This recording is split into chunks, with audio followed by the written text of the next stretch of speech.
अस्सलाम वालेकुम नाज़रीन, मैं हूं आपका मेज़बान AK आज़ाद। आप देख रहे हैं नवाए इंसान। अजीज़ दोस्तों, जैसा कि आप इससे पहले भी हमारे चैनल पर एक वीडियो देख चुके हैं जो हमने फ्रांसीसी सदर के हवाले से बनाई, जिसके मुंह पर थप्पड़ रसीद किया गया, बल्कि थप्पड़ नहीं चपेट, जिसे पंजाबी में चांटा बोला जाता है। वो ऐसा थप्पड़ रसीद हुआ फ्रांसीसी सदर पे कि उसके होश ठिकाने आ गए।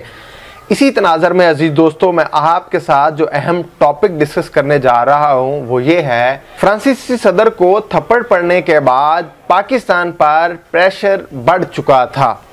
अजीज़ दोस्तों, आप समझेंगे कि प्रेशर कैसे बढ़ना शुरू हो गया। फ्रांसीसी सदर को एक होटल के दौरे के मौके पर थप्पड़ पड़ता है, चांट पड़ती है, तो पाकिस्तान पर प्रेशर किस बात का?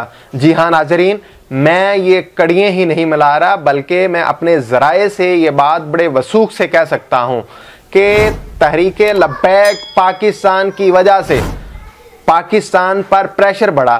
तो तहरीके लब्बैक पाकिस्तान के नायब अमीर मौलाना फ़रूक़ुल हसन साहब को रात के यानी रात 2 बजे उनके आबाई शहर यानी उनके गांव से कामोकी से रात 2 बजे उन्हें गिरफ्तार किया गया। अजीज़ दोस्तों, आपको ये मैं एक ब्रेकिंग न्यूज़ दे रहा हूं कि रात 2 बजे कल ये वाक़या बरोज़ मंगल पेश आता है फ्रांसीसी सदर के हवाले से, और फिर रात 2 बजे मौलाना फ़रूक़ुल हसन साहब को गिरफ़्तार किया जाता है। इस सारे सिनेरियो में अगर आप देखते हैं, ना तो मतला किया गया, रात गए उनको गिरफ़्तार करना, फिर साथ उनके ड्राइवर को गिरफ़्तार करना, इसी तनाज़र में ना तो तहरीक लब्बैक पाकिस्तान ने किसी कानून की खिलाफ वर्जी की, अब ना ही किसी मार धाड़ में को मुलव्वस थी।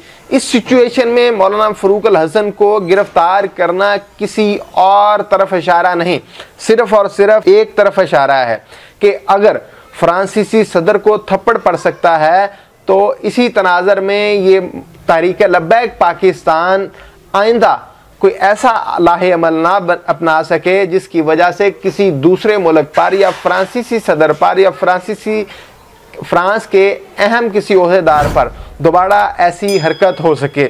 इससे कबल मैं एक और चीज़ कहना चाहूँगा कि जिस नौजवान ने थप्पड़ मारा, अभी तक ज़राए ने कोई तस्दीक नहीं की कि वो मुसलमान था या गैर मुस्लिम, लेकिन उसने साथ नारा बहुत बुलंद लगाया था। वो नारा ये था, डाउन विद मैक्रॉन, और इसके साथ उसने ये भी कहा कि मैं आपकी पॉलिसियों से इख्तलाफ करता हूँ, जिसकी वजह से उसे उसी वक्त गिरफ़्तार कर लिया जाता है। इस सारी सिचुएशन पर अगर हम गौर करते हैं तो सिर्फ़ और सिर्फ हमें एक चीज़ मिलती है कि इज़्ज़त सिर्फ उसी की होगी जो रसूलुल्लाह सल्लल्लाहु अलैहि वसल्लम की इज़्ज़त और नमूस के लिए पहरादारी करेगा, चौकीदारी करेगा।